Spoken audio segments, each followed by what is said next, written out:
عزيزي المشاهد، عندنا سؤال مهم هنبتدي بيه الحلقة. هل المستوى المادي والاقتصادي المرتبط بكل مواطن أو فرد في أي دولة مرتبط ارتباط وثيق وحصري، وخلينا نركز على كلمة حصري، مع المستوى المادي والاقتصادي بالنسبة للدولة اللي هو بيعيش فيها؟ الإجابة لأ. أمال إيه الإجابة؟ نعم. الإجابة نعم، بتقول إن ده مرتبط ارتباط وثيق بثقافته المالية والاستثمارية بالنسبة للمواطن. طب ايه يعني ايه استثمار؟ يعني ده ابو عقار؟ لا خالص، مش شرط ده ابو عقار، لان مش كل الناس عندها نقدر نقول رؤوس اموال عشان تستثمر في ذهب او عقار، ولكن في حاجه اسمها ادوات ماليه.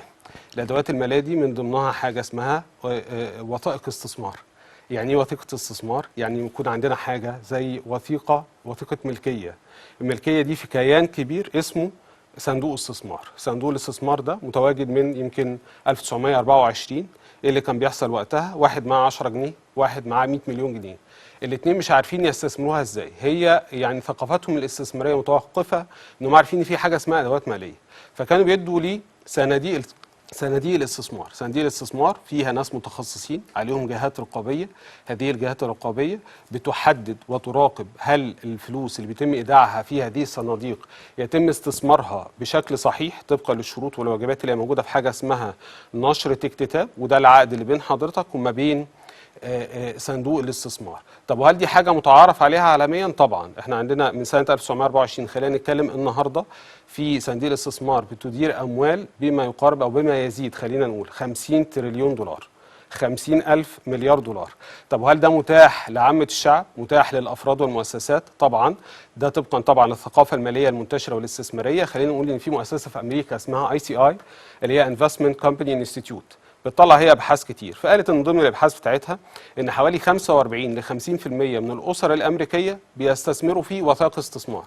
بل الجيل اللي هو بيسموه الميلينيالز، اللي هو اتولد من 1981 حتى 1996، حوالي 35% منهم بيستثمروا في وثائق استثمار، و14% منهم ابتدوا استثمار قبل سن ال20. طب ناخد التقيله بقى زي ما بيقولوا، ان كمان الجيل اللي بيسموه الزي جنريشن برضه في امريكا، الجيل اللي هو اتولد من 97 لغايه 2012، الجيل ده 56% منه عنده وثائق استثمار، و80% من ال 65% ابتدوا استثمار قبل سن ال20. طيب ايه اللي مطلوب؟ المطلوب ان احنا هنقتطع يوميا، يعني متوسط الاحصائيات بتقول ان احنا بنقعد تقريبا على السوشيال ميديا من 2.5 ل3 ساعات. عايزين نقتطع نص ساعه، نعرف يعني ايه ادوات ماليه، يعني ايه اوعيه ادخاريه، اوعيه استثماريه، منتجات ماليه، يعني ايه صندوق استثمار، ويعني ايه وثائق استثمار ونشرات اكتتاب في صناديق استثمار.